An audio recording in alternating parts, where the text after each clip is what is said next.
What is up, y'all? Welcome back to the channel. It's been quite a while, but we are finally back with our first video for OOTP 24, and today we're going to start a mini-series with the Colorado Rockies. Now, what's the difference between a mini-series and a regular one? Basically, just time limit. I'm putting myself on a 4-year run here to see if we can turn this painfully inept franchise into something respectable, and ideally, of course, get to the playoffs and win. Charlie Monfort at the helm, really, it all starts at the top and works down from there. This is the most inept franchise in baseball and one of the most inept in all of sports. So we're coming in, we're bringing Carlos Gonzalez back to try to take over things as the GM manager, because I don't want to have to deal with a manager either, even though I could hire a good one and then work with him. I just want to be in control. So we're going to go ahead and take control of the team. We're going to see what we can do here. And I'm also going to take you through my initial settings to show you how I set up a league. And like I said, we got 4 years. So let's go ahead and get in, just take a look at the settings here. First things first. And look, I love watching other YouTube channels do OOTP content. I've been seeing a lot of new ones pop up for OOTP 24, but one of my favorites is Old School Sports. Does a great job. He's running a Yankees mini series right now. He's also got his triple team series last year where he ran 3 different organizations for several years in the same universe. He went from the Royals to the Pirates to the Rockies. It was awesome. But he uses stars, and I'm not a stars fan. So I had to prop him up before I kind of diss him. No hate, obviously. Do what you want, but I'm not a fan of stars. So I got to get rid of those. I also turn on the max ratings. Hey, if somebody beats the 2080 scale, I want to see it. In that Expos expansion team that we had, Edwin Diaz was a 115 overall because he was striking out like 58% of his batters, which is just an obscene number. And so they're like, he's a 115. Cool. I want to see that. I don't want it to just be 80. If you beat the scale, let's take a look. And then we go to the players and teams. I'll keep injuries and everything where they are at normally. I like the personalities to be on the pages. As far as dev speed, I will turn that up a little bit. I go 1-1 on that for both the batting and pitching. And then for TCR talent change randomness. Now, a lot of times in the community, we talk about TCR to the positive, right? Oh, this guy TCR'd up into a star. If you hear TCR'd, that means talent change randomness. Basically, where they develop beyond the expectation, like well beyond the expectation. Think about Jose Bautista. Remember when he became a superstar, kind of out of nowhere? That's essentially a TCR, right? Now, in real life, they go to a clinic or one of those camps, like Driveline or something. That's not a camp. It's like an academy. They go there and learn something, or they get some big pitching coach or hitting coach, or they learn a new pitch, or something happens usually that helps them get better.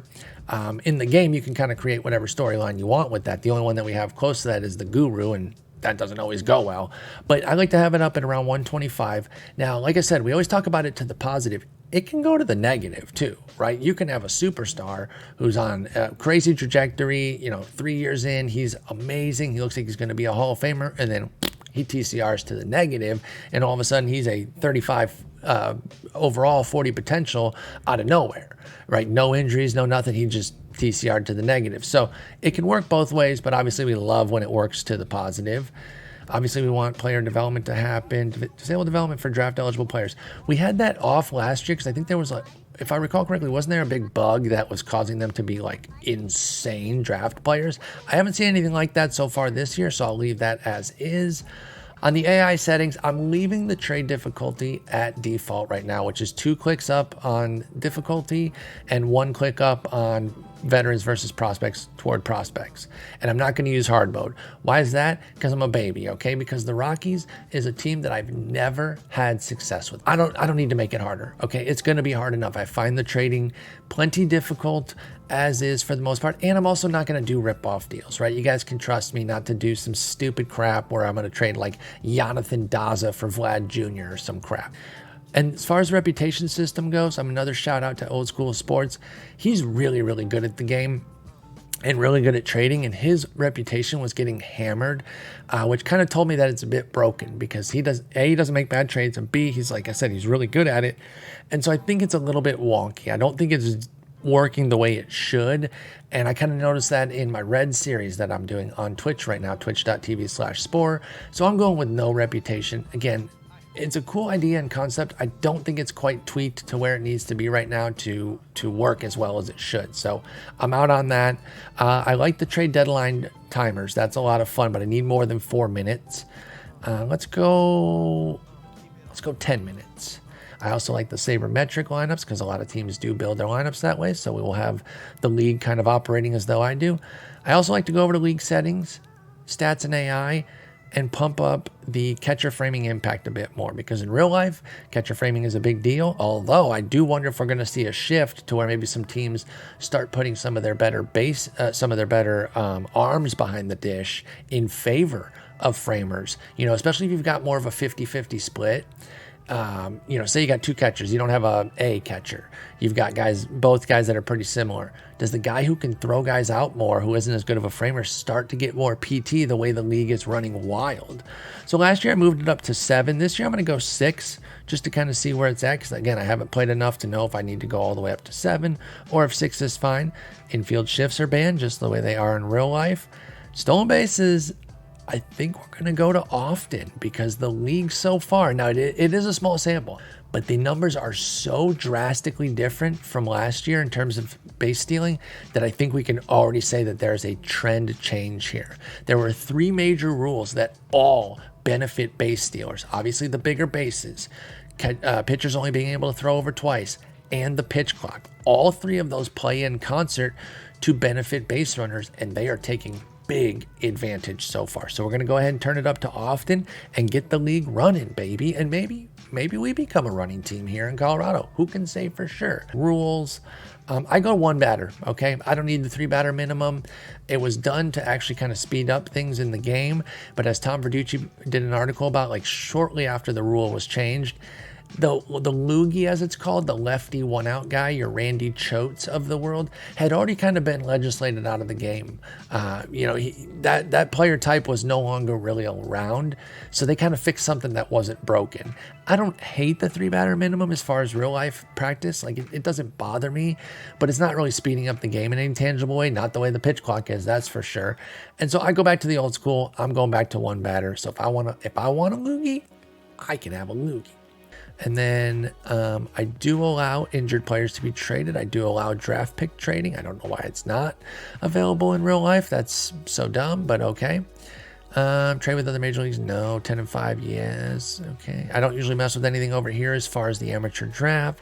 So we're good there. Financials, I don't ever touch. Options, I don't like when they mess with the secondary roster, okay? I was in a league one time where they took it down to 38, and oh my God, that was such a pain in the ass. So ever since then, I've just left it on the 40, and don't be taking away my DH. The DH belongs in the game, okay? Nobody wants to see pitchers batting. I'm sorry, y'all. I know the Bartolo Colon hit was awesome. There's guys like Carlos Zambrano and Mike Hampton who are great hitters, and that stuff's cool. I'm not old man yelling at a cloud on that stuff. But all the pitcher injuries that we had from them batting is just not worth those few great events, okay? So cherish the Bartolo Colon hitting. Cherish the pitchers who could actually rake. Zach Greinke still playing. He's one of them. Cherish that as a distant memory, because it's gone and it ain't coming back. So yeah, everything else looks pretty good over here. Yeah, I think we're golden, and we can kind of get into meeting the team and seeing what this situation looks like here for the Rockies. So our 2 catchers are Elias Diaz and Brian Servin. I wonder if he's going to be serving some base hits into the outfield. So Diaz is our captain. Excellent. Love that. And, he's a 55 ability, 65 arm. But hey, with the new base stealing, 65 arm with 55 ability is much more appealing to me than it has been in past years. Usually I want the opposite. I'd rather a 65 ability and a 55 arm, or even a 50 arm. Usually I'm like, I don't care. Just give me somebody who has good catcher ability. I'd still like better ability, but I will be fine with Diaz here at 55, 65, at least for the time being. His hitting leaves a bit to be desired, but it's fine because he's a pretty good catcher. Servin, there you go. He's 60, 55. So he's not a bad backup. Again, his hitting leaves something to be desired, but he can do the job behind the dish, and that's what we're looking for there. CJ Cron, excellent hitter, at least in Colorado, although he started brilliantly on the road this year and was tearing the cover off the ball in San Diego. And you can see he's kind of all or nothing on the power, and I get it. He does strike out a lot, doesn't take a ton of walks, had just a 7% walk rate last year, so they really cut into his eye. I get it, but I do wonder if maybe he should have gotten a little bit more benefit of the doubt from his previous walk rates. Although, never mind, this is only 52 plate appearances. So it really would have been just based off of 2021. No, this is fair. 40 makes sense. And then as far as the strikeouts, yeah, he does strike out a good bit. We'll see how long CJ Cron lasts with us. Harold Castro, backup second baseman, or backup utility guy, really. He can play a bunch of spots, infield, outfield, yada, yada. He's fine. Actually, let's do the starting team first. I don't know why I jumped to one. I was just going down in order, but I'll go here from the depth chart. Alan Trejo is the starting second baseman, capable enough defender, slap hitter, can, hit it into the gaps a bit. I wish he made more contact because he got 55 home run and 60 gap. That would play nicely if he had like 55-55 on the contact and avoid K. Of course, he'd be a massively different player at that point. So it kind of goes without saying that basically what I just said was, if he was good, he'd be good, which, hey man, sick take, Paul. But anyway, Alan Trejo, he's all right.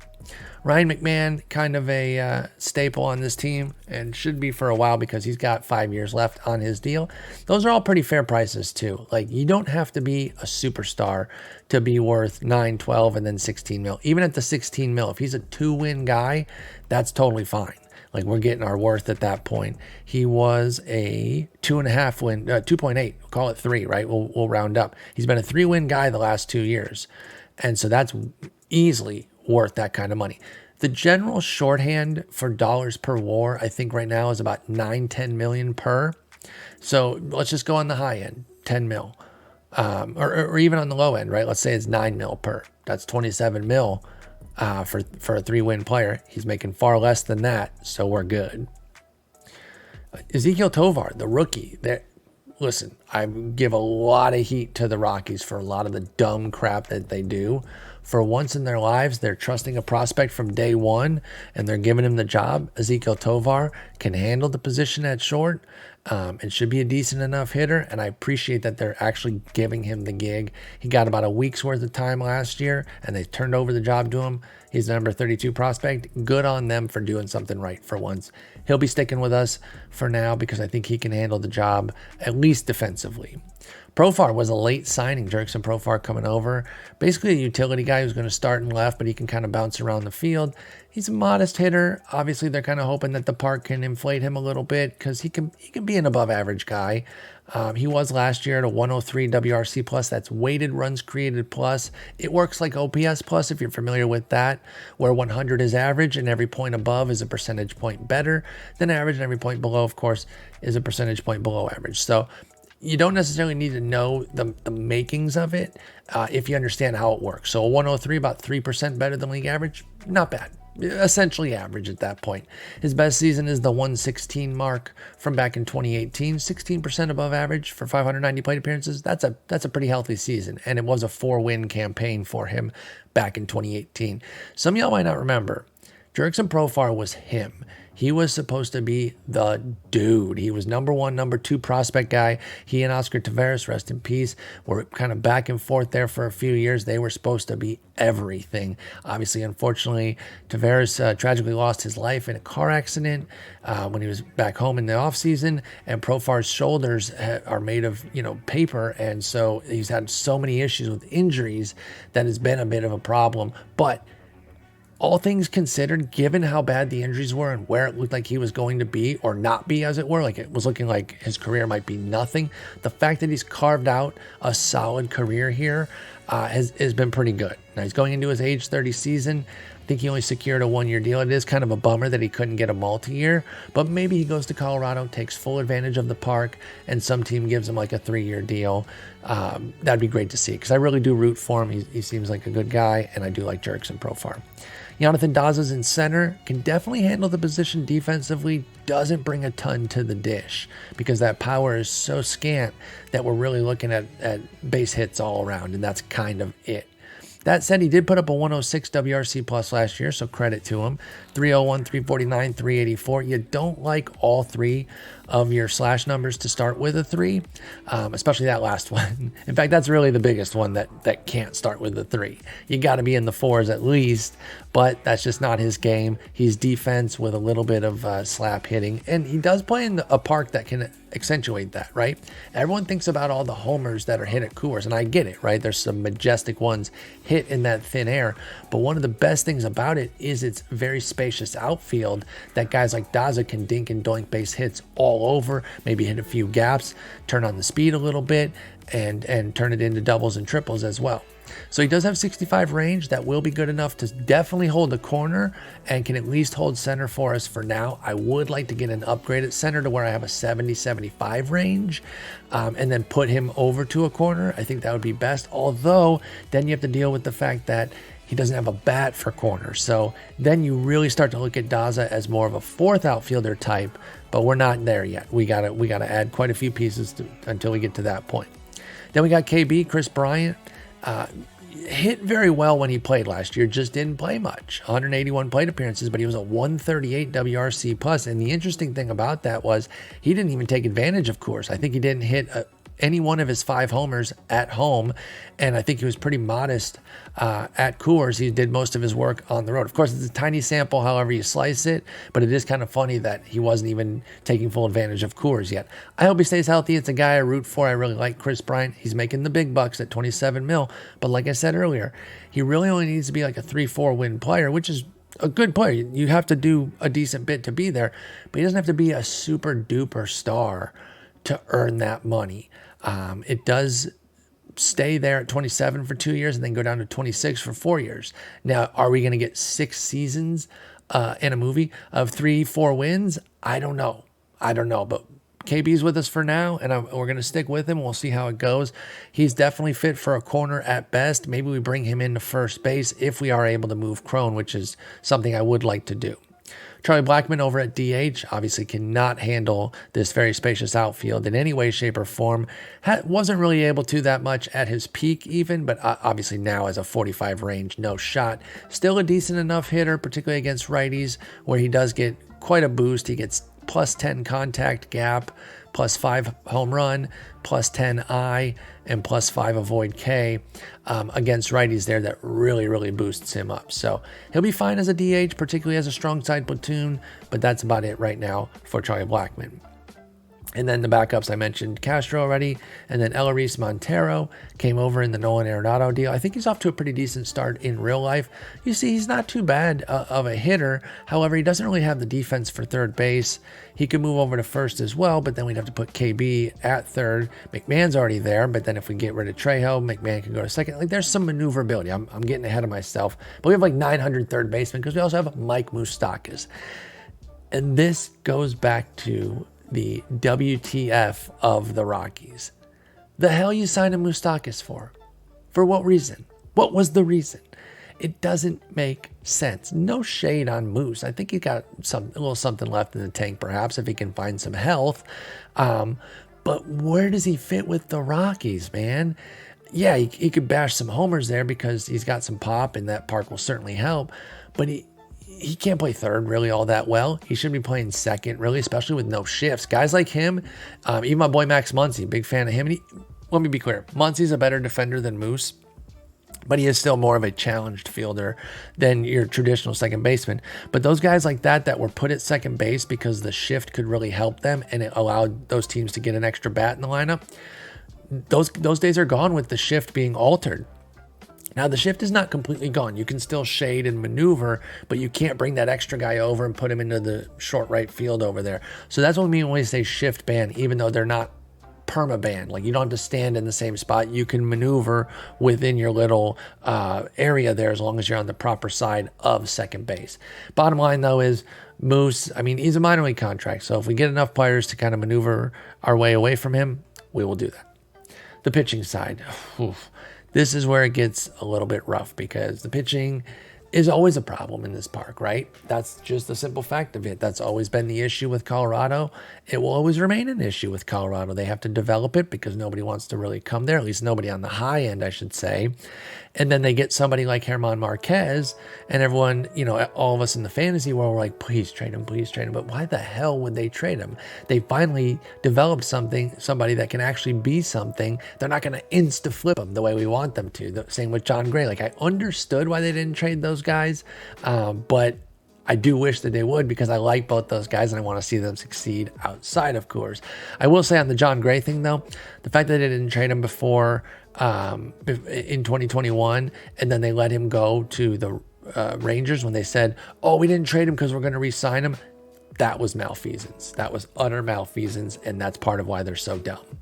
So anyway, we got Marquez, Freeland, Feltner, Gomber, Connor Siebold. I'm not going to deep dive everyone here because this pitching is going to look a lot different by the time we're done with it here, and in relatively short order too. I expect to turn over a lot of this pitching in year one. As you can see in the rotation, none of the guys are north of 50 on the movement, which is how you're going to prevent homers. And you just need that in Coors. I talked about how it has the spacious outfield as well, and you can allow a lot of hits, but I really want to suppress homers because we know that it pumps the hell out of homers in this game, and I can't be living with 40 movements. Now, unfortunately, Marquez himself has dealt with some home run issues recently, so he's down to a 40 movement. So I might grant the fantasy folks their wish here and actually trade him after so many years, but I understand why they aren't in real life. But our best guys are Connor Siebold and Kyle Freeland at 50 movement apiece. And they have other flaws there that kind of make them relatively uninteresting otherwise. The bullpen is a bit more appealing. They have a few guys that I think could work. Let's just sort by movement here, because again, that's going to be our number one thing that we're looking for. Justin Lawrence has a 70 movement, extreme ground ball. Okay, you can probably stick around here with us. At least for the short term. You got 60 stuff as well. 40 control. That is obviously a little bit challenged, but I'm not that worried. I think Justin Lawrence is somebody who will stick around for the time being. Jake Bird has 65 movement, also extreme ground ball. All right, you're probably going to be sticking around for the short term as well. Ty Block and Pierce Johnson are at 60 and 55 respectively. Block also throws from the left side. He's a ground baller. The thing of it is, though, we do need to tighten up the infield defense for these guys because he's a 40 stuff. Bird's a 50. Johnson and Lawrence are 60s, so they can survive a bit more, but Block and Bird are going to be putting the ball in play quite a bit. While they might not allow as many homers, we also don't want them to be giving up tons of singles and doubles, because then for the times that they do give up the occasional homer, it will likely be a multi-run homer, and that could be just as damaging then at that point. Brad Hand, the veteran, crazily, he's only 32. I said crazily because I felt like if you had asked me like straight up how old are you, I would have said 36. Nothing against him. That's like not shade. I just thought he's been around that long. Like, he's been in the consciousness for so long, dating back to his days with Florida even, before they changed to Miami, that I would have absolutely said that he's older than this. But he is only 32. He's not bad, 55, 50, 45, but he's a fly ball pitcher. I have some nerves about what could happen with Brad Hand here in Colorado. In fact, he'd be great in Miami.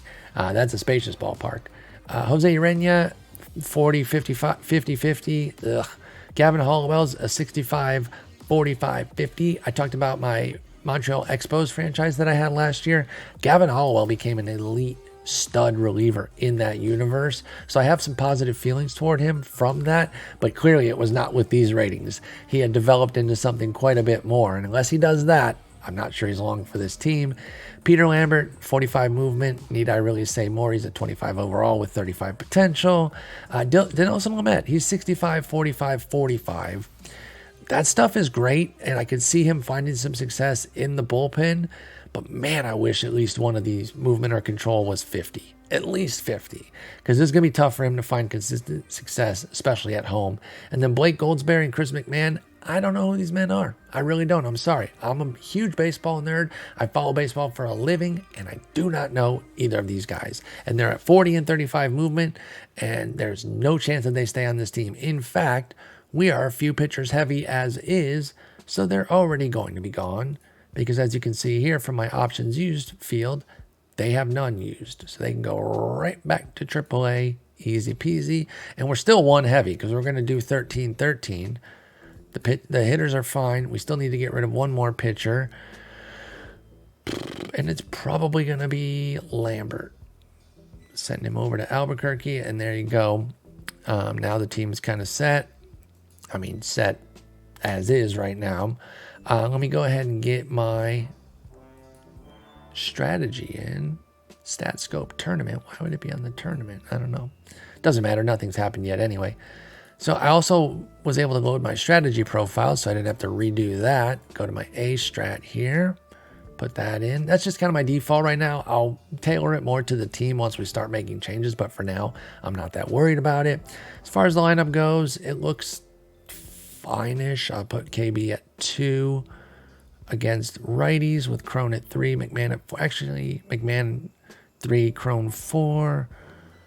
I don't know if Tovar is ready to be I mean, I don't think he's ready to be leadoff in real life, but maybe in this game he is because they gave him 60 contact, 55 avoid K. That's pretty nice.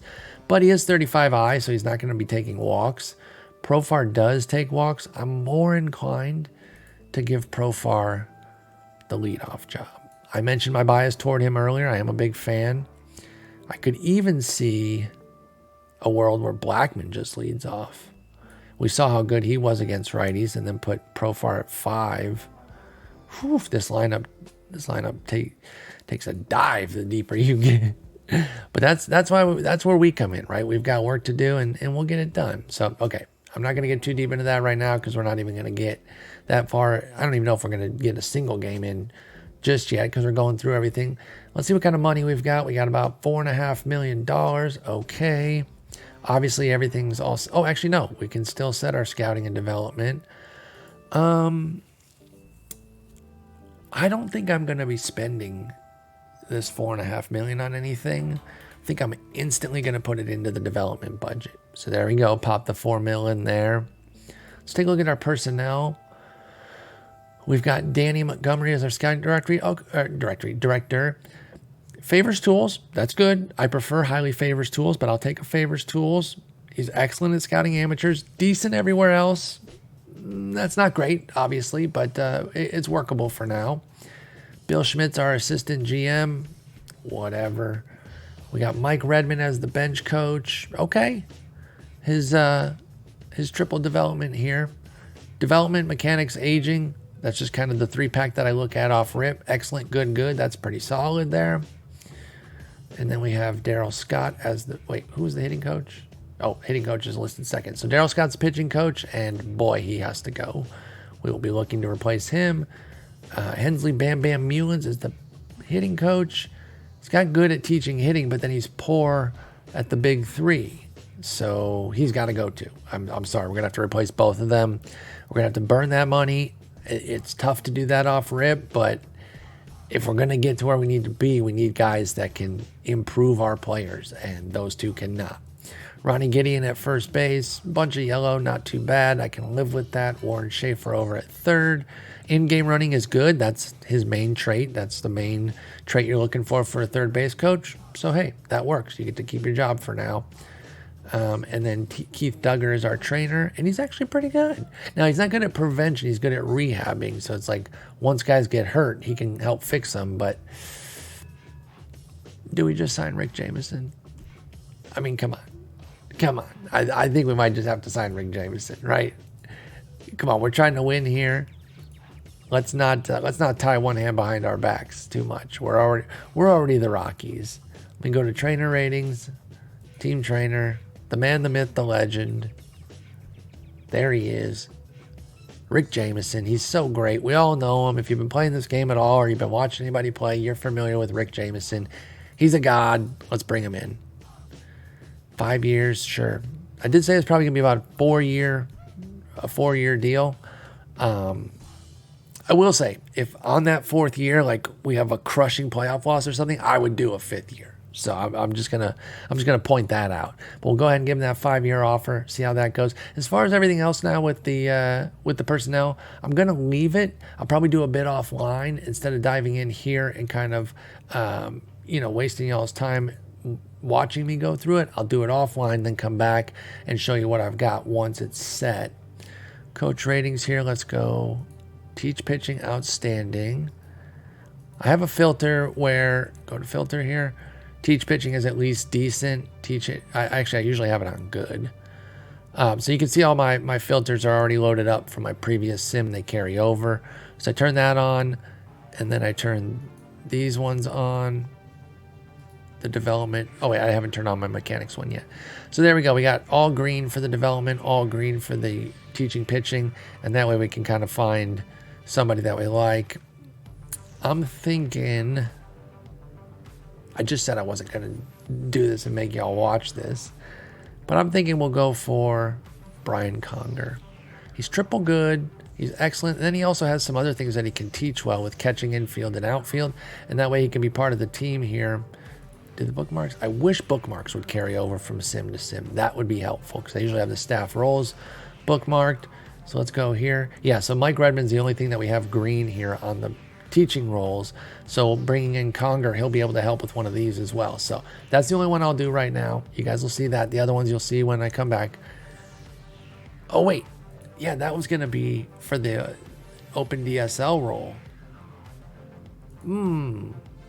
So I wonder if we have anybody better for the Rockies. Although we'd have to fire our guy first. In fact, I'm going to do that. Again, I'm going to show you this one, okay? I said I was not going to show you all these. I'm going to show you this one.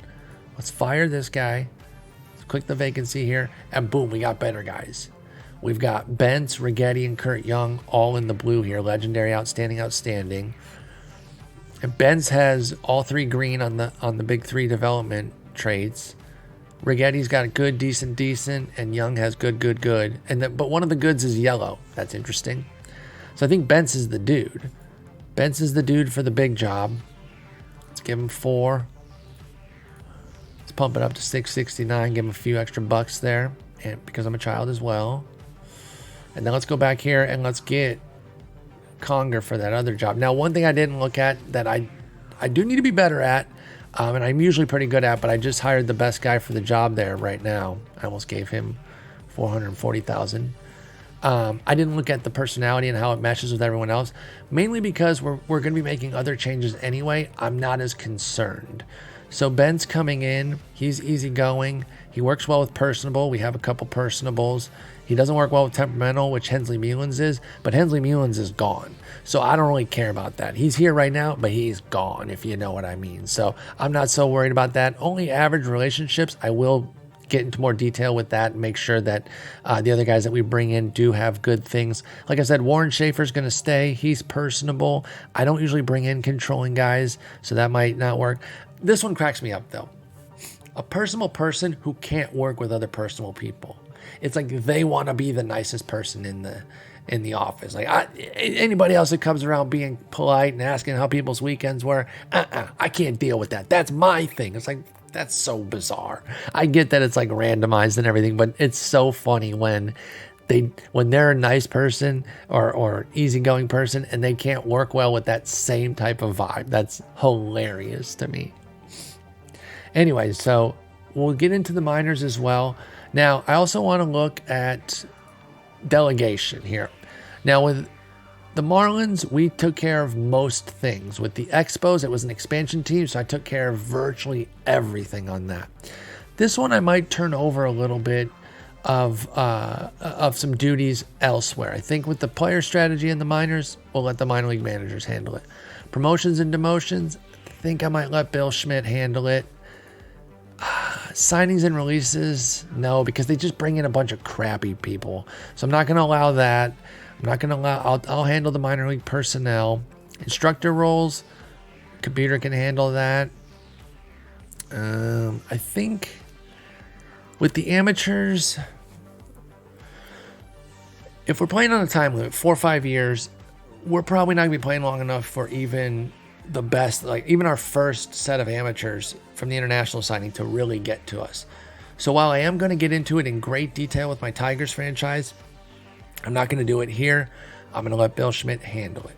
Budget, we're going to handle that. Draft, the first and maybe even second draft, we should be able to get some players from that are part of the team So I will go ahead and at least handle the first couple drafts. Maybe by the time we get to year 3, I turn that over to him, since we do have a hard time limit that we're working on with this team. And then everything else here, I will remain in control of. All right. So I think that's a good first episode. Kind of meet the team, see where we're at, figure out what the game plan is. So let me give a bit of an overview of what we're going to be looking for. So I'm going to go through. I'm going to look for some outfielders with some better range that we can trade for or pick up. Actually, it is March 16th, so the season doesn't start for a while. Okay, so we do get a little bit of time before the season starts.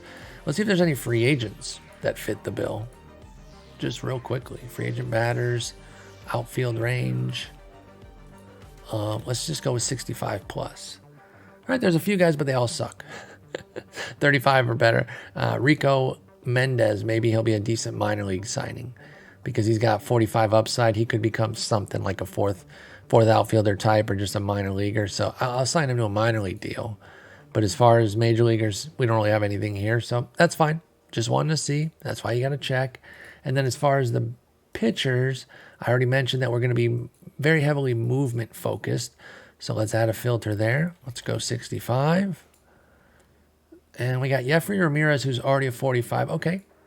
He's 45, 70, 45. Extreme ground ball. He's basically kind of a baby Fromber.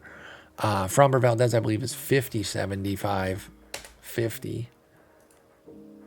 50, 80, 50. Okay. But that's with low scouting. So I don't know.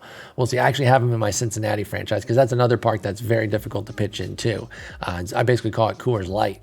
So similar type of vibe there where I want home run suppressors. So maybe we go trade for Fromber. We'll see.